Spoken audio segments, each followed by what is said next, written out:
Hello बच्चों, let's see this question. The question says white phosphorus has option A 6 pp single bonds, B 4 pp single bonds, C 4 lone pairs of electrons and D p angle of 60 degree.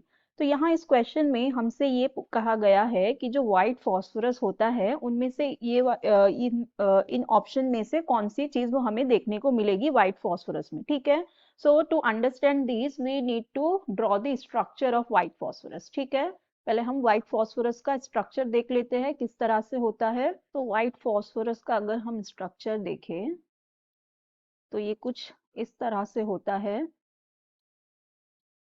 Tetrahedral structure होता है। जो phosphorus atom होते हैं they are at the corner of the regular tetrahedral, right.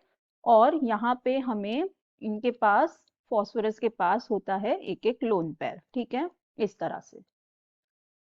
अब हम statements देखते हैं। पहले स्टेटमेंट में कहा गया है 6 pp सिंगल बॉन्ड्स। तो देखते हैं कि pp के जो बॉन्ड्स है सारे ही बॉन्ड सिंगल कोवेलेंट बॉन्ड होते हैं फॉस्फोरस में। जो जितने भी बॉन्ड होते हैं ये कैसे होते हैं, सिंगल कोवेलेंट बॉन्ड्स होते हैं, ठीक है। कैसे होते हैं, सिंगल कोवेलेंट बॉन्ड होते हैं पीपी बॉन्ड्स, ठीक है। यहाँ पे देखें तो 1 2 3 4 5 और 6, यहाँ पे हमारे पास कितने हैं पीपी सिंगल बॉन्ड्स, 6 है, ठीक है।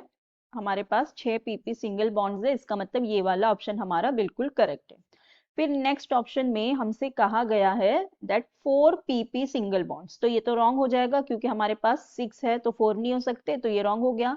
Next 4 lone pairs of electrons, कह रहा है कि 4 लोन पेयर्स ऑफ इलेक्ट्रॉन्स है। तो देखते हैं, ये हो गया एक लोन पेयर इस फॉस्फोरस पे, इस फॉस्फोरस पे 2, इस फॉस्फोरस पे भी 3 और यहाँ पे भी 4। तो मतलब यहाँ पे कितने हैं, 4 लोन पेयर्स ऑफ इलेक्ट्रॉन है 4 फॉस्फोरस के ऊपर। तो इसका मतलब ये वाली स्टेटमेंट भी हमारी बिल्कुल करेक्ट है।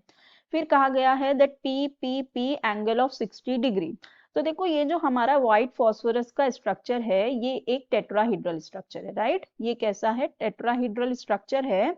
और यहाँ पे ये जितने भी फॉस्फोरस है they are at the corner of the regular tetrahedron. और हमें पता है टेट्राहीड्रल स्ट्रक्चर में जो ये हमारा बॉन्ड एंगल होता है ये कितना होता है, 60 डिग्री ही होता है।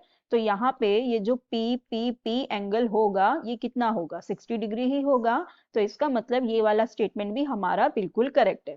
तो हमारा करेक्ट हमसे पूछा गया था तो हमारा कौन कौन सा ऑप्शन करेक्ट हो जाएगा, A C and D. So I hope you understood it well. Best of luck, thank you.